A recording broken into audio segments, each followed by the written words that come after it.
अभी मेरा अंत नहीं हुआ है, इसलिए युद्ध अभी शेष है।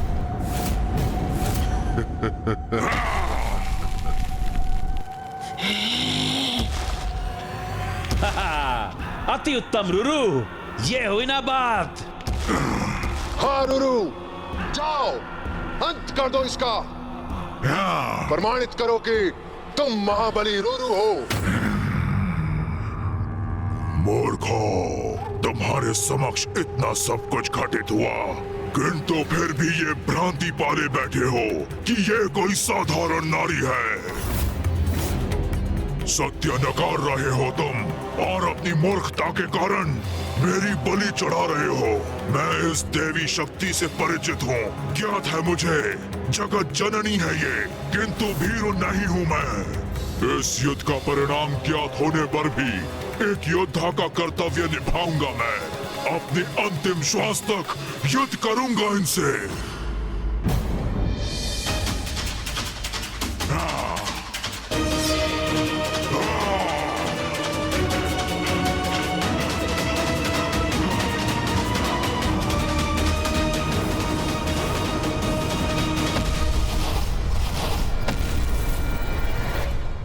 ये कैसी मूर्खता है?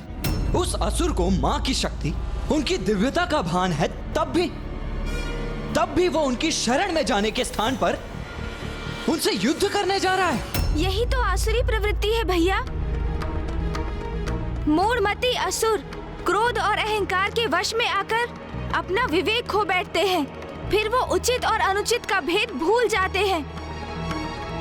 जैसे रुरु सब कुछ ज्ञात होने पर भी एक मिथ्या कर्तव्य निष्ठा के भाव से प्रेरित होकर माँ से युद्ध कर रहा है और उन्हें पराजित करने की मूर्खता भरी चेष्टा कर रहा है वो। और उसका यह दुस्साहस उसके विनाश का कारण अवश्य बनेगा।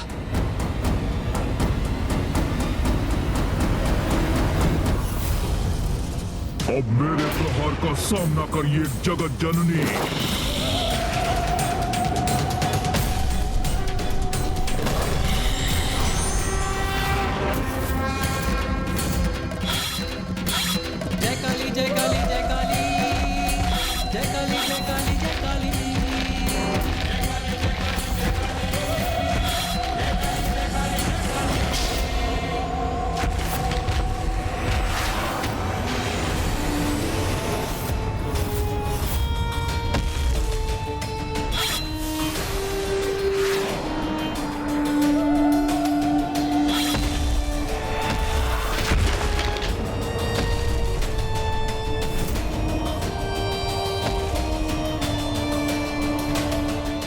ये तो रुरु पर हावी हो रही है।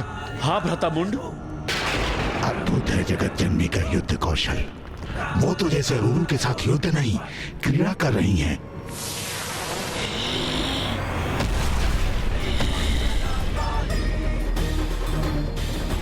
अरे, अभी तो यही थी, अचानक कहाँ चली गई देवी? मैं यहाँ हूँ रुरु, मैं यहाँ हूँ रुरु, मैं यहाँ हूँ।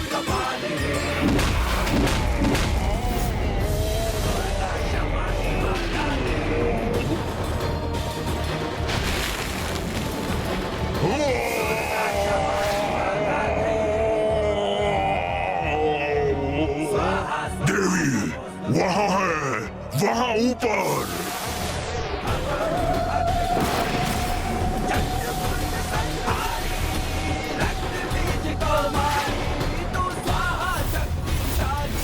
रुरु, अपने काल से भेंट करो, अपने काल से भेंट करो।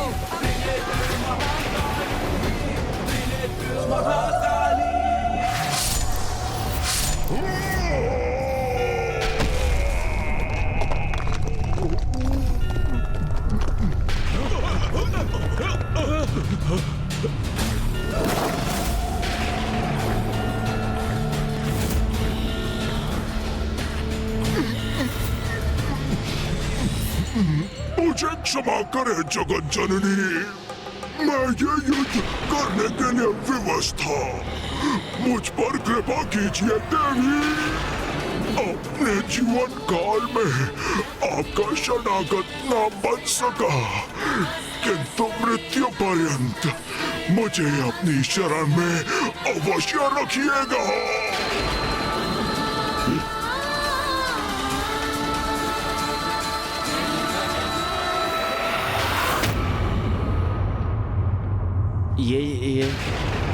ये इस नारी ने वध कर दिया रुरु का। वो क्या कह रहा था रुरु? माता ने कितने असुरों को मारा है और उन असुरों के शव मुझ पर आकर गिरते थे। इस मूर्खतापूर्ण युद्ध का तो यही परिणाम होना था।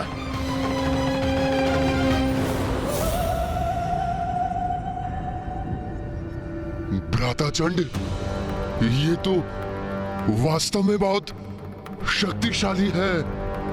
क्या करेंगे अब हम?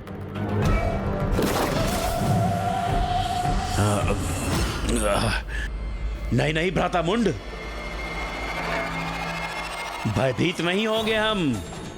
हमें अपने प्रयोजन पर स्थिर रहना होगा। अपने आत्मविश्वास को भंग नहीं होने देना है। हमारी शक्तियों के समक्ष कोई नारी नहीं टिक सकती, और वैसे भी कोई शक्ति नहीं है, माया है, और माया का प्रयोग कर रही है। शक्ति है या माया? किंतु बहुत भयानक है, और मैं अभी मरना नहीं चाहता। मेरी अभी आयु ही क्या है? मैं मृत्यु के मुख में अभी प्रवेश नहीं करना चाहता, और वो भी एक नारी का हाथों। भ्राता मुंड का कथन तो उचित है। माया से ही वध किया है उसने रुरु का, फिर भी वध तो कर ही दिया ना।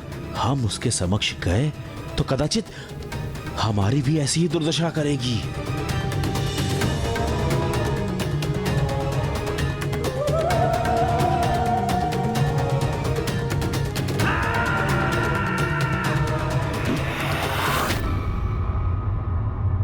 महेश पौंड्र, महेश पौंड्र, क्या हुआ? ये तुम मुझे देखकर मुंह क्यों घुमा रहे हो? क्योंकि मैं भली भांति जानता हूँ कि तुम मुझसे क्या करवाना चाहते हो। क्या करवाना चाहता हूँ?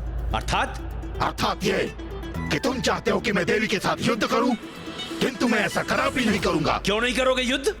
ये हमारा आदेश है तुम्हें।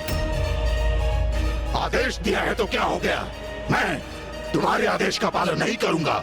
जाओ, नहीं करूंगा मैं युद्ध। यही निर्णय है तुम्हारा?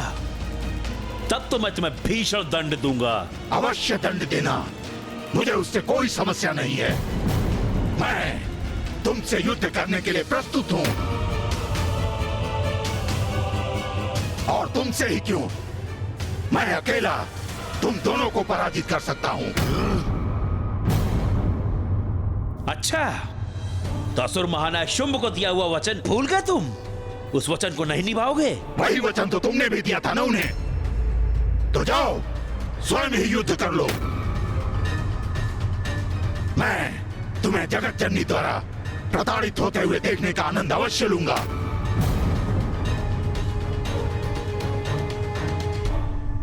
हाँ, हमारी अवज्ञा करने का दुस्साहस कर रहे हो तुम। द्रोही हो तुम, विश्वासघाती हो तुम। मैं अपने इन हाथों से तुम्हारा वध कर दूंगा। अच्छा, किंतु उसके लिए तो तुम्हें मुझ तक पहुंचना होगा। एक बार मेरे निकट तो आओ, फिर देखो कैसे अपने खूनों के प्रहार से मैं तुम्हें आघात करता हूँ। ऐसा वार करूंगा कि सदा अंतरिक्ष में घूमते रह जाओगे तुम। इतना दुस्साहस? अभी बताता हूँ मैं तुम्हें। तो आओ ना, देखता हूँ मैं तुम्हें कितना साहस है। ये क्या? असुर सेनापति मुंड और महेश पौंड्रक के मध्य ही युद्ध छिड़ने वाला है।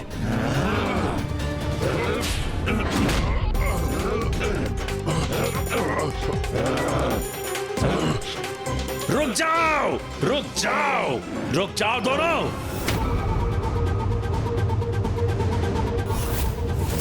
क्या हो रहा है यहाँ पर? ये क्या कर रहे हो तुम दोनों? हम यहाँ एक दूसरे से युद्ध करने नहीं आए हैं। मैं विनती करता हूं तुम दोनों से, रुक जाओ, मत करो ऐसा। मैंने कहा रुक जाओ। मेरे मार्ग से हट जाओ भ्राता मुंड। मैं इस दुष्ट के नेत्र निकाल लूंगा। अरे हटो, देंगे हाँकना बंद करो। बहुत देखे हैं तुम्हारे जैसे। मेरे नेत्र निकालोगे तुम? उसके पूर्व ही मैं अपने सिंहों को तुम्हारे उदर के आर पार कर दूंगा। शांत हो जाओ, शांत हो जाओ। भ्राता चंड, आप इतने व्याकुल क्यों हो रहे हैं? भ्राता मुंड, आप दोनों एक दूसरे पर टूट पड़ेंगे तो व्याकुल नहीं होऊंगा मैं। उचित है, उचित है। कुछ भी उचित नहीं है। क्या उचित है? देखो देवी को भूखी प्रतीत हो रही है वो। रक्तपान करेंगी वो, सबका रक्तपान।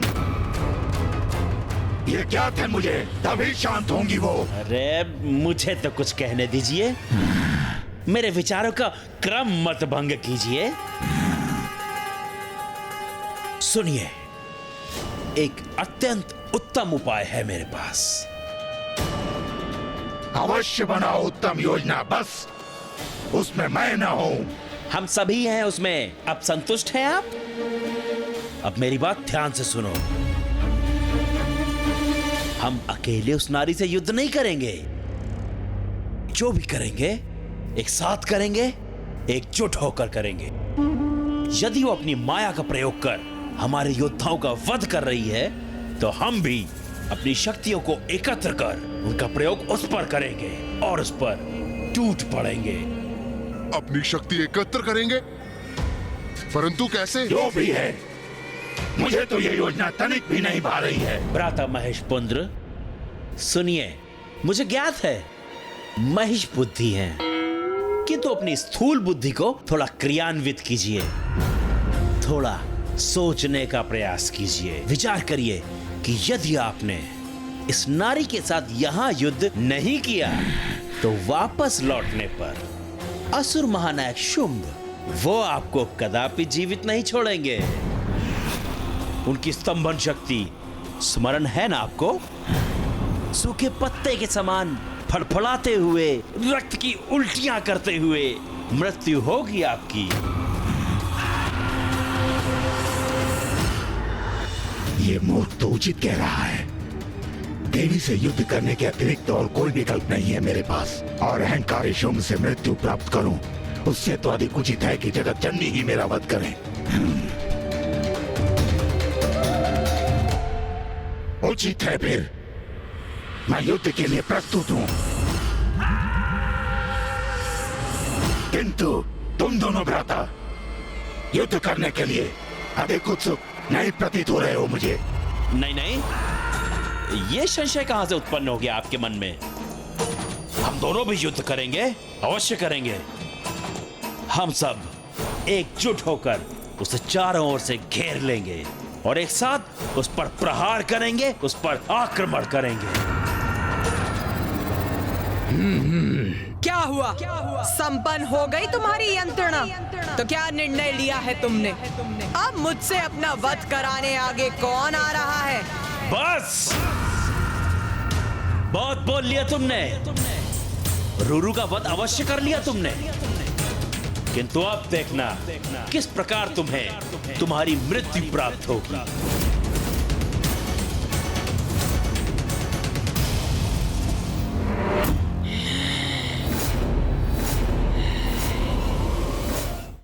आक्रमण करो इस पर और अंत कर दो इस दुष्ट देवी का।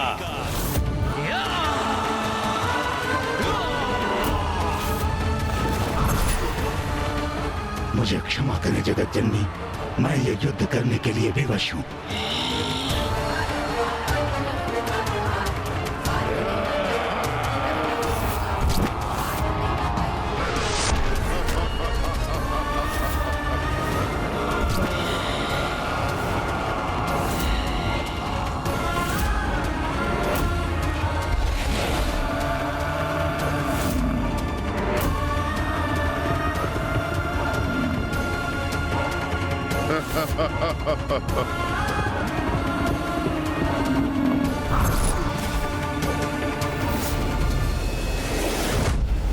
अब ये असुर मूर्खता, उद्दंडता और दुष्टता की सभी सीमाएं लांघ चुके हैं।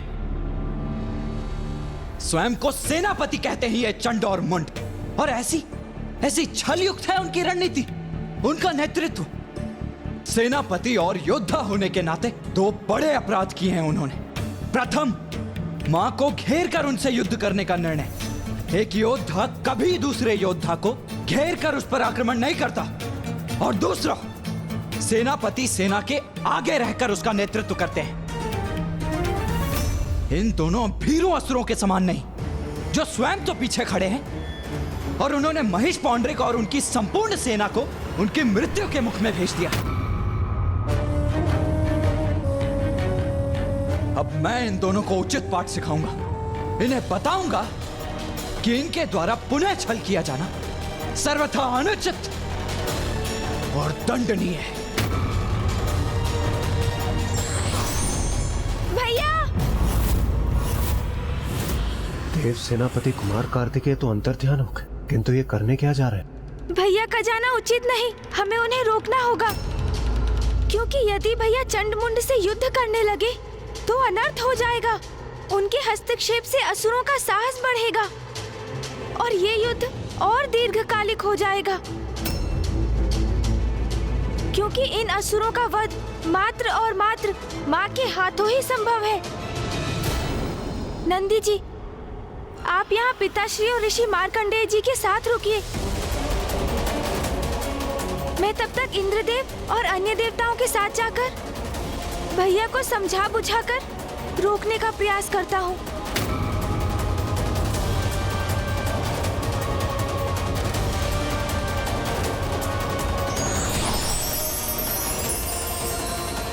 मुझे आभास हो रहा है कि माता की लीला का कोई बहुत बड़ा परिणाम होने जा रहा है। मुझे भी उसका साक्षी अवश्य बनना चाहिए।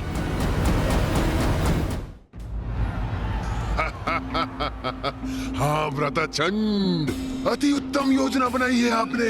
अब सांप भी मर जाएगा और लाठी भी नहीं टूटेगी। हम असुर सेनापति हैं ब्रातामुंड। इतने तुच्छ से युद्ध में हमारी मृत्यु हो जाए, यह सर्वथा अनुचित है। अब इस मूर्ख महेश पौंड्र और हमारी असुर सेना को युद्ध करने दो इस काली से। जब इस युद्ध का अंत होगा तब हम देवी कौशिकी को अपना बंदी बना लेंगे।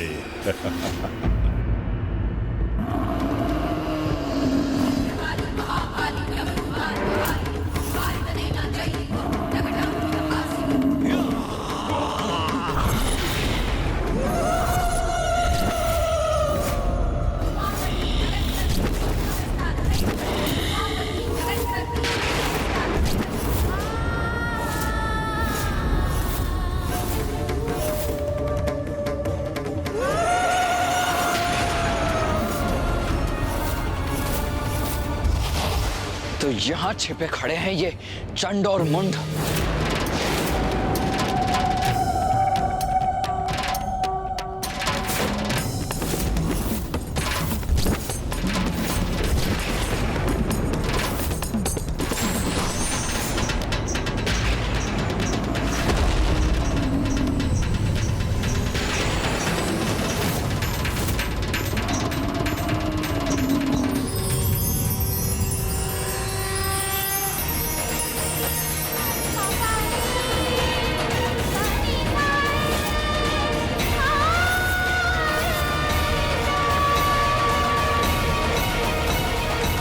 प्रणाम देवी काली, आपसे ही मेरी उत्पत्ति हुई है। आदेश दीजिए, क्या करना है मुझे? तुम्हारा नाम है देवी चंडमारी और तुम यहाँ असुरों का विनाश करने आई हो। जाओ और जाकर महिष पौंड्रक का वध करो। जो आज्ञा मां।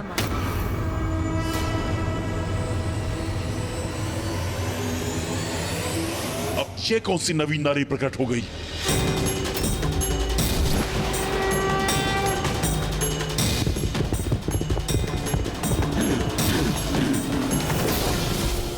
दुष्ट असुर, तू अपनी मृत्यु की ओर बढ़ रहा है।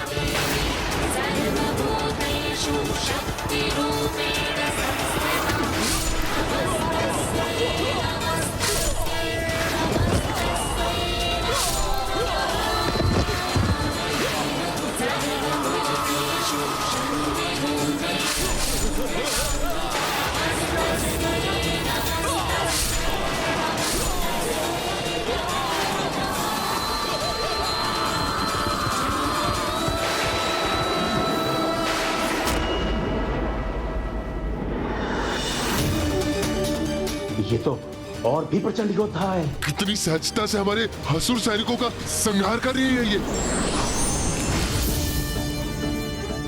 भैया, मुझे ज्ञात है आप माँ की सहायता करने के लिए आतुर हो रहे हैं। मैं भी वही करना चाहता हूँ भैया, किंतु देखिए माँ तो स्वयं एक सेना के समान है। कितनी सहजता से इन सभी असुरों का सामना कर रही है माँ।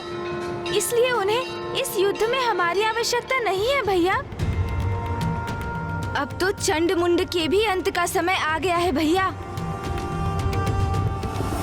महिष पोंड्र, जिस तरह मैंने इस असुर सैनिक को खत्म किया, उसी तरह अब तुम्हारा भी अंत होने वाला है।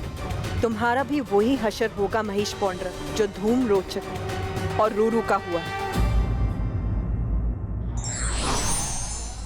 अधर्मी को दिए मिथ्या प्रतिश्रुति को पूर्ण करने का परिणाम सदा विनाशकारी ही होता है।